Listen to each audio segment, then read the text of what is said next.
checking out the videos. I hope you'll consider subscribing to the channel.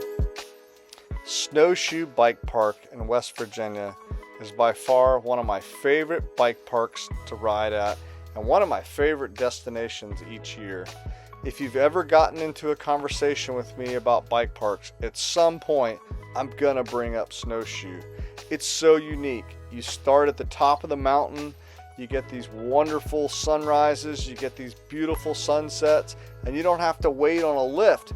You just drop right in. My nickname for Snowshoe is Little Whistler. There's so many trails here to ride. I still think there are trails that I haven't ridden yet. I love going to Snowshoe, and each year I get to go because there's a downhill southeast race here. Last year I flat wore myself out.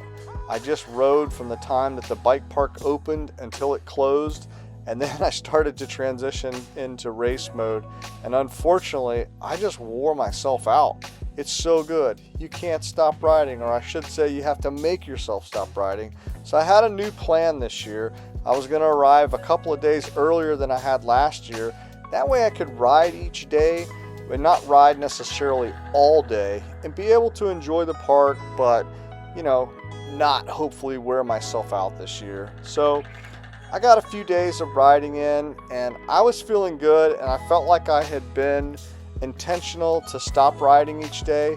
I only probably rode maybe 2.5, maybe 3 hours, but I did everything I could to not wear myself out, and I felt like I was in good shape as I got into Thursday, did my track walk, and it was time to switch into race mode.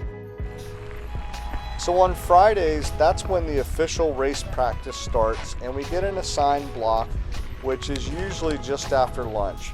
So I was able to hook up with some of my friends like Curtis and Jerry and others, and we began to do warm-up laps. Essentially, we just get on the trail, kind of work through some of the more difficult sections, and you try to build speed lap after lap. I noticed right away that I wasn't keeping up with others, and my hands were unusually numb or hurting, and I thought, oh no, I did wear myself out again. And so I didn't really think too much about it at first. I just kind of felt like maybe, I'd worn myself out. So by the end of the day on Friday, I started to realize there was something wrong with my fork. It actually wasn't compressing really at all. And so I tried everything I could, lowering the pressure, emptying it, refilling it.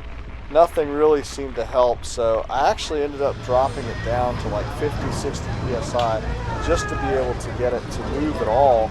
And it was all starting to kind of add up now. Wasn't able to keep up. I was feeling beat up. My fork wasn't working, and there really wasn't much I could do about it. Luckily, I ran into Erik from Gearworks about 30 minutes before it was time for me to drop in for my race run. He yanked my fork off. Unfortunately, it was something that would have to be warrantied, and there really wasn't anything I could do but lower the pressure and try to do the best I could to hang on. How are you?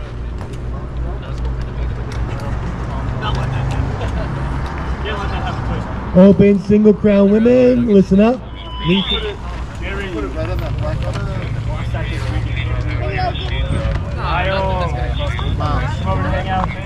I'm looking for Nick Stechko, Robert Sykes, Randy Miller. All right, how are you? Good. How's your boy? Steve Maurer. Sad.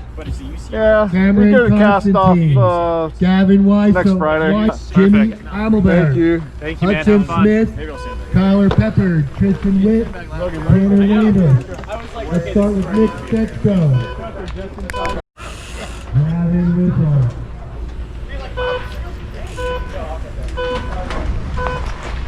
Alright, people, come on up here, guys. You are right here, Marie. John, so you have 25 seconds. Okay, and you release that?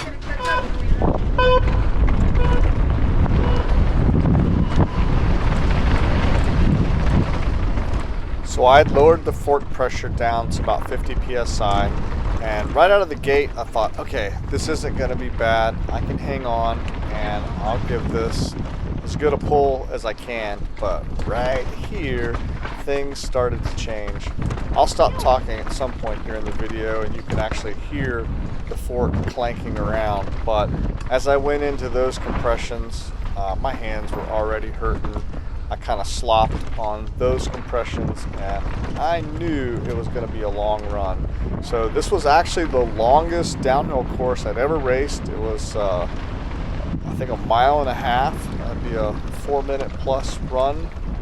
This upper section is going to be the 2023 World Cup track. It'll split off for the Cat 2, 3, and then the pros in Cat 1. But as I came around here, I was already having to comfort brake or kind of back off a little bit so that I could just hang on. And so we're going to dive down here and we'll go into the first section in the woods, and you'll hear me grunting and making little noises, and I may check in towards the end of the video and just kind of give you an update on how I'm feeling and where I'm at, but I'll let you finish watching the rest of it for now.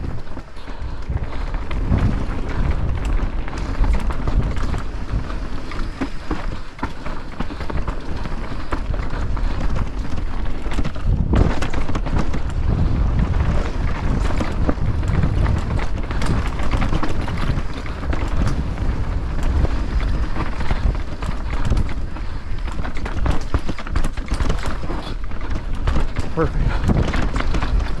Perfect. I'm already wearing 40's killing me. My hands are fried. Oh, I gotta go faster.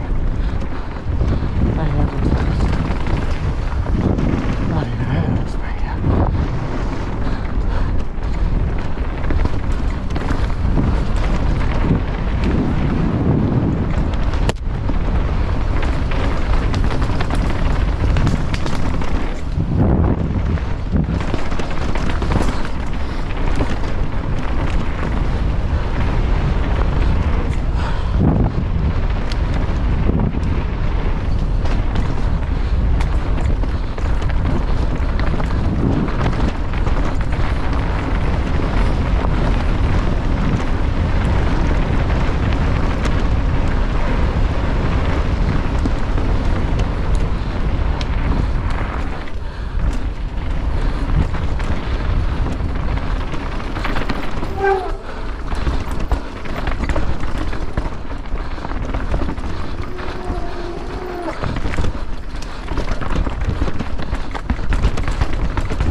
Darn, that's gonna cost me. My hands are toast. Okay.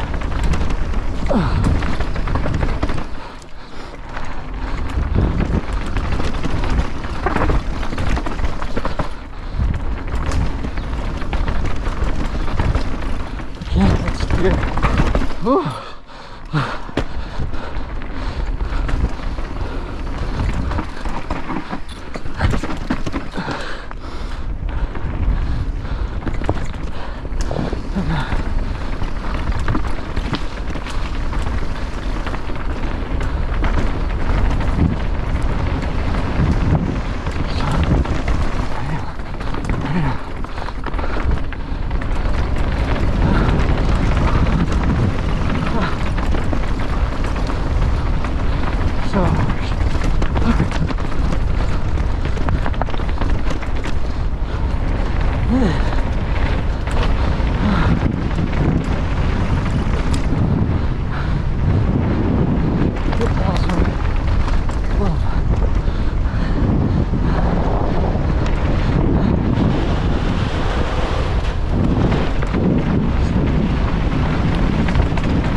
This is probably where I just kind of, I don't know, gave up or felt the worst, or maybe I was just somewhat delirious, but this compression here, I felt like it just about killed me. I grunted off of it.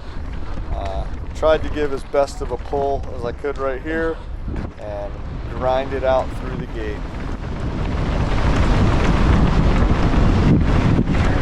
On Herm and our winner from round number 1 at the Trials Training Center. He goes 8. Gotta go, all right? No falls, live clean. And that means Jason Sear will be winning here at Snowshoe. Jerry Mayu will be second with Curtis Berg. That was horrible. Third. Horrible. I couldn't hang on. Dude, you got a I just couldn't even hang on at all. another 10th out of speed, but it still ain't enough to get out of DH place.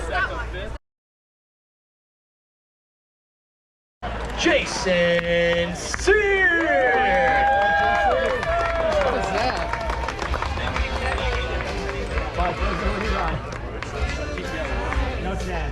Way to ride, gentlemen. That's your podium. Curtis Berg, Jerry Mayu, and Jason Sear taking the win.